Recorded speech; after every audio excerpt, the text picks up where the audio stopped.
focusing on the 16% VAT on fuel as well as on the war on corruption.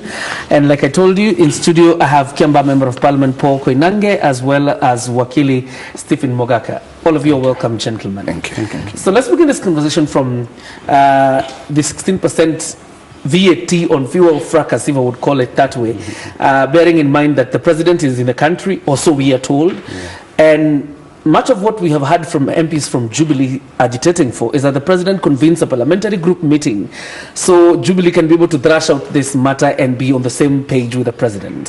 Have you received any communication from your party? No, we have not yet. All right. Not yet. But I'll say here regarding this issue of the VAT tax. The members really, if we agree and maybe we can reduce other taxes, and I don't think we reduce the taxes on the VAT for fuel, but we can reduce in other areas. And they're hoping if we do so, after the president have sent to the bill, the merchants of oil and of course the transporters will also on their part reduce their prices so the fuel can come down. So this one has to be the merchants, the transporters, and if they do so it will be okay. But in the near future, I would say, if this does not happen, I think the way forward for the long term is actually to liberalize the fuel industry. Yeah.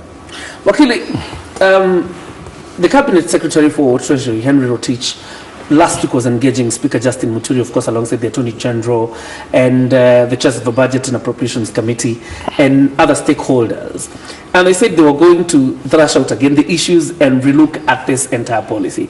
But from what we hear, if the rumors from the grapevine are true, is that the Cabinet Secretary is trying to prevail on Parliament to allow this levy to continue. What would be the way forward in such a situation? I really sympathize with CS Rotich because our august House did prepare and conclude the budget for the financial year 2018-2019. And among it, one of the taxation items was the 16% VAT. Knowing as we did that Parliament authorized a 3.3 trillion budget, itemizing the items that the country needs to undertake in the next 12 months. And below it, the ways monies were going to be raised to finance those particular items. To CS Rotich, it is actually ridiculous for the same Parliament to pretend that they want to reduce one item of revenue without a contra entry in accounting. We say the budget, like a balance sheet, must always balance. So how do you reduce revenue without a commensurate reduction of the expenditure that the government has proposed to undertake in the next fiscal or financial year? So to CS Rotich, and this is really what he's telling them, that Parliament, you need to be serious. You have given us an estimate of the things to undertake. You have given us the way to raise revenue to do this. You cannot again renege on one item of financing when the executive has a budget to implement. Really is being very diplomatic and would have been telling Parliament that you people are not serious. And as Mheshimiwa tells us something to the contrary, because the budget making process is over. To pretend now that you want to reduce item A, item B, item C, really it is remaking the budget, which is perhaps too late in the day. Mheshimiwa, of course, when the Finance Bill 2018 was being adopted, you were away on official duties in the United States of America. But from where you see, do you think Parliament was rational enough to postpone this, levy to 2020? Because that is what they effectively done. If the president signs this bill, then we postpone it to 2020. Or are you saying, in principle, you would have disagreed with your colleagues? No, I wouldn't have disagreed with my colleague, but we said we extend the time for 2 years, and then after 2 years, we reconsider and see whether we'll continue to extend the time. And I'm surprised because this now has come out again. And as I have said, it will be fair for all the parties to see that they agree on the way forward, because everybody is suffering because of action that has not been taken, and action already which has already been taken. Yeah. Wakili, there's something that is very interesting that Moses Kuria said yesterday, because he's a member of Budget and Appropriations Committee, and he was saying the problem with Parliament is that every time they're looking at the budget, instead of talking about revenue, they always think about expenditure as opposed to revenue. True. Would you say that's correct? That is correct, because one clear thing is that every elected member of Parliament seeks to demonstrate through development in their various constituencies that they are giving the people value for their vote. And that is the reason, and rightly so, every legislature would be scrambling for a project, a development project for their area. It's true then, as Moses Kuria says, you cannot be scrambling for a project for your area without signing how the revenue to fund that project can be done. That is why the futility Parliament is creating now is that whereas they have listed for the Budget Committee and the entire House the projects that have to be undertaken, whereas the President has itemized, in fact it is against this 16% VAT that the standard gauge railway was commenced, ports were commenced, airports were commenced, road infrastructure was commenced, and that is why the country is running into an intolerable budget deficit. So the 16% VAT was postponed then, postponed again. Parliament wants to postpone it again. When are we going to meet obligations that the country has entered into arising out of that projected revenue out of the 16%? And really this is the $3 million question that Parliament has to answer. If we have to suspend the 16% VAT again, how do we fill in the hole that the country is facing and creating a financial crisis and painting Kenya as a potential defaulter in its external obligations? From the picture both of you are creating, it looks like there's no going back as regards this 16% tax on fuel. But my question again to you, Mheshimiwa, bearing in mind that Jubilee went around the country, of course, talking about their policies, and the president has elucidated what he wants to do for the country as his legacy, and that's the Big Four agenda. And looking at housing and these other issues, they're largely pegged on these taxes again, you know, that he is implementing. The question being, if you were to advise the president as a member of a Jubilee party, what would you advise him to do? I will advise him to go ahead and assent to the bill, and then after that, it is for the members to see where maybe they can tax something else to be able to catch on the difference that we have. But for now, the bill must be signed. To be able to meet our, our project that we have promised the people. We cannot be able to meet to finish those projects if we not have the money. Would you ask him to quickly convene the parliamentary group meeting, perhaps for you? Jubilee, as soon as possible, we should have a parliamentary group meeting so we can be able to thresh on the issues that are pending, because these are very serious issues, to make sure that we agree on the way forward. Wakili, is the president in a dilemma? Because look, you have your MPs, you campaigned together with them, and you have told them your agenda. And finally, they pass a bill, they bring it to you, and of course, which it looks as doomed if you do, doomed if you don't, still at the same time, and you still have your projects that you want to implement. Is the president in a dilemma? Far from it. And unlike the president, and Mheshimiwa, I'm sorry for this, it is only the parliamentarians who are dying to get another term of re-election. The president isn't dying to be elected. He's not even seeking any extended mandate. And therefore, and really this is the mischief with our parliamentarians, that on the one hand, they support the president, and they sat even in Safari Park when handshakes were being extended and all this. They sat and agreed with the president on where to take this country next. They sat and approved a budget that would see us go there. who are these same MPs? Who are these same senators now addressing the media, in fact, playing to the gallery that the president has to sign the amendment? And I've told you as a finance expert, every budget must balance. And the reason why we are in problems with the development partners is we presented a budget estimate in 2013.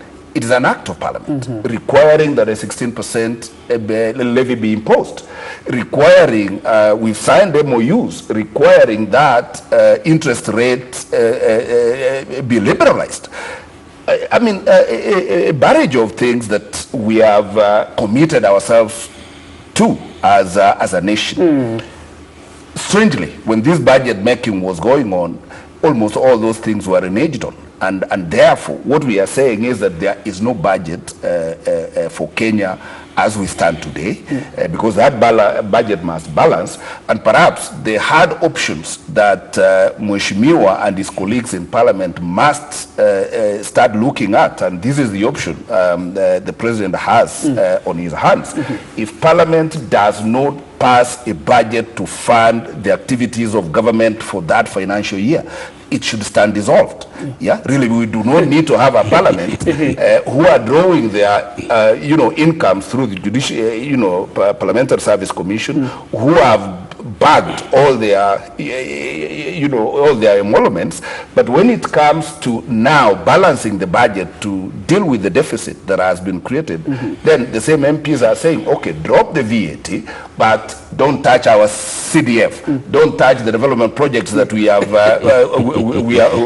we have passed in Parliament to be undertaken. And I really sympathize with the President running from country to country, trying to convince them to bail out Kenya to meet its.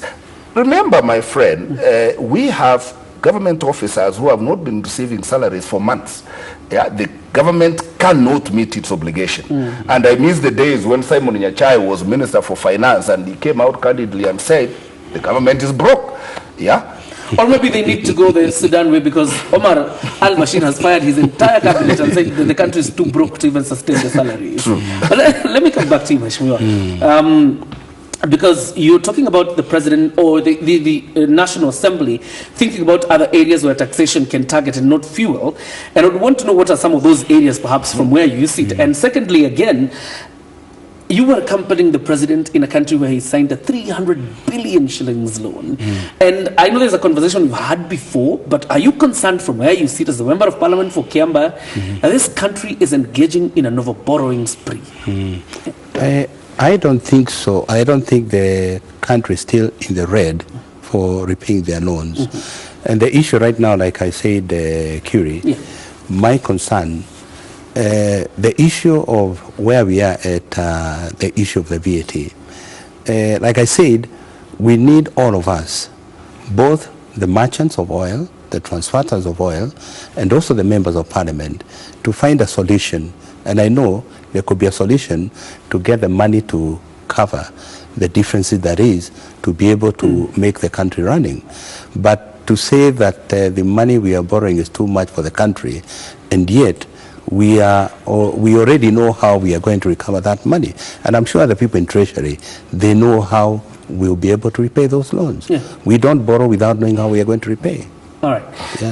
Let me ask Wakili, because looking at some of the policies and, without instituting any improper motives on the Cabinet Secretary for Treasury, do you think some of his proposals are for expediency reasons? Because we're looking at the management of a Eurobond, and we're also looking at, some of the monies we have borrowed vis-a-vis what we have seen them, go into.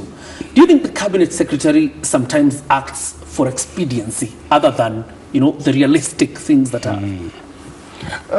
I doubt, because the Cabinet Secretary does not act on his own. He has mandarins in Treasury. Our National Assembly and Senate have budget committees, and we have given them the leeway to co-opt anybody whatsoever they think is necessary in arriving at the best fiscal and monetary policy in this country. And therefore, CS Rotich, as the face of Treasury, really does not work on his own. He works in consultation with our National Assembly, and really, most importantly, the buck stops with the National Assembly, because they are the ones who approve the budget. They don't have to, But the moment they have approved a budget, like in the situation we are in, then really you cannot blame CS Rotich. And that is why in our last Monday show I was saying, politicians and parliamentarians spilling out threats that they will impeach CS Rotich for implementing the Finance Act 2013, I think they were being dishonest. And I think that that has come to pass.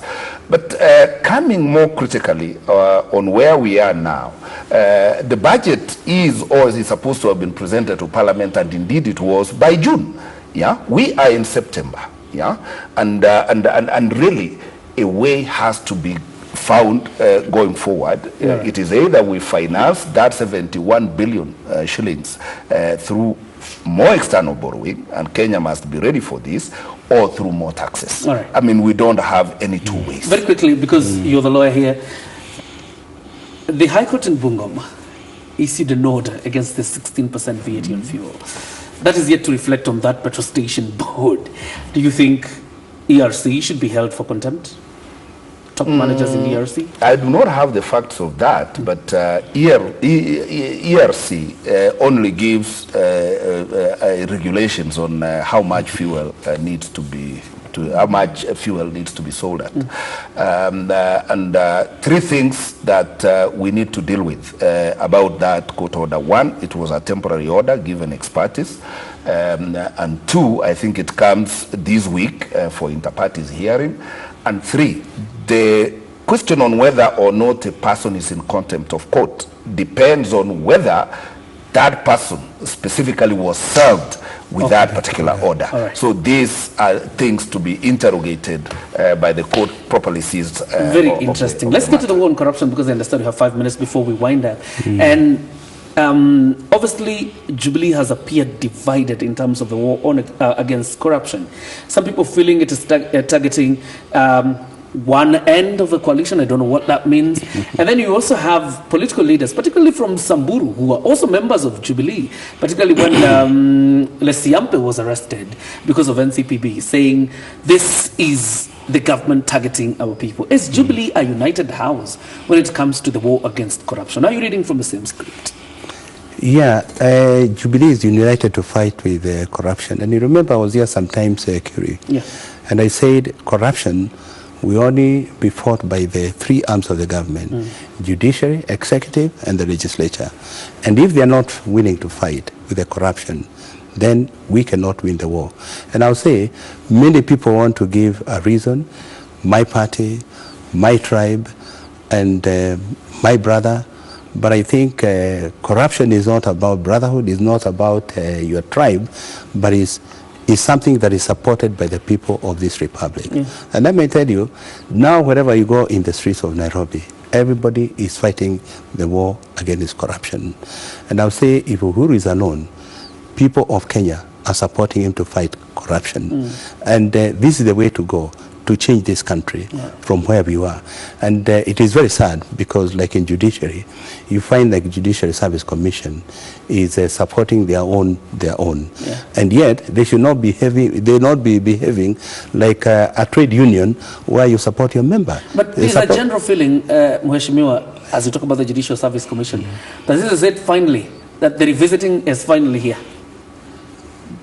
Is it the Jubilee revisiting the judiciary, these charges against... No.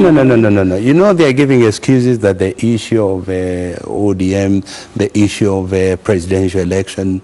I don't think so. Because if you are caught in an act of corruption, you're alone, my friend. And you must justify yourself, but not to say it's because I was involved in the election petition. No. It is because, and the facts are there that you have been found in an act of corruption. Then you should prove yourself that you are not corrupt. The contest here, Wakili, has been on what falls in the purview of the Judicial Service Commission in terms of investigating Philomena Mwilu, the Deputy Chief Justice. And she is a member of our Judicial Service Commission, vis-a-vis the proceedings that are in court, which are criminal in nature. which, or if you were to look at the entire case, what argument holds water? Is it that this should be in the purview of a Judicial Service Commission, or this should be left to the DPP to pursue criminal proceedings against the Deputy Chief Justice? A very interesting issue, and these are uncharted waters, I must confess. Yeah. But the writers of our Constitution conceived or contemplated a situation where there should be no conflict between the three arms of government. And that is why to safeguard that particular independence, for the judiciary, a process was put to deal with their own members who are seen or suspected to be at fault. And the issue that is so critical in the judiciary now is, just like it is for the executive, can you today arraign a sitting president for alleged criminal activity in a court in Kenya? We have said no, he has immunity so long as he's in office. That same immunity is the one presumed to be in the judiciary also. And that is why the question we are dealing with now, can you arraign a sitting Chief Justice? Can you arraign a sitting judge before a court when they are still judge? Yeah. So this is the question that we are dealing with. There was a judge, there are two, three judges before who have faced criminal prosecution, and yes, that is there, and this is the question we are dealing with, because we are dealing with the office of the the Chief Justice. Just like everybody is saying, when you are dealing with the office of the presidency, which includes the deputy presidency, we need to deal with this with velvet gloves. And, certain people argue that it would have been safer to defrog or, oust the judge as a Chief Justice before subjecting them to this particular thing. Because see how ridiculous it is. The criminal law presumes every person innocent until proven guilty. Do you therefore want a Chief Justice to undergo criminal proceedings while they're still in office? Challenge. But these are uncharted waters. The matter is properly seized. But it also looks like it. But let's see how it goes. It also looks like the judgment of the High Court, to put it to the 9th of October, looked like a self-preservation thing by the judiciary. Far from it, because the courts resume in September. They have been on occasion. And one would argue, really there was nothing urgent with this case and waiting until October, and it may even stretch next year. There's no big deal about it. We need to end this conversation because we have run out of time and we've spent quite some time on VAT. Because you're the Chair, National Administration and Security, kindly speak to residents of Narok, particularly between the intercommunal conflict that is there. What is your committee going to do? Yeah, thank you, Kiri. We should be visiting Narok, and I've actually talked to the Member of Parliament for the area, and I'll urge people to be calm, and we want peace in the area. And I believe talking to each other is the best thing rather than fighting, because the issue of land is a big problem in the whole country. It's a security problem. Even around here in Nairobi, we have so many land areas where anytime it will be chaotic, because people in those areas have taken land from people. And but in this particular Narok, already people have agreed to settle. Some have given back their titles. And I think this is a good sign that people are willing to reason and give back to the government what belongs to the government. Yeah. Thank you very much. And of course, we're hoping for a quick resolution to the matters in Narok South. Wakili and Mheshimiwa, thank you for joining us tonight, and your contributions very much appreciated. We take a breather. Of course, Carol Jenga is next with Business News.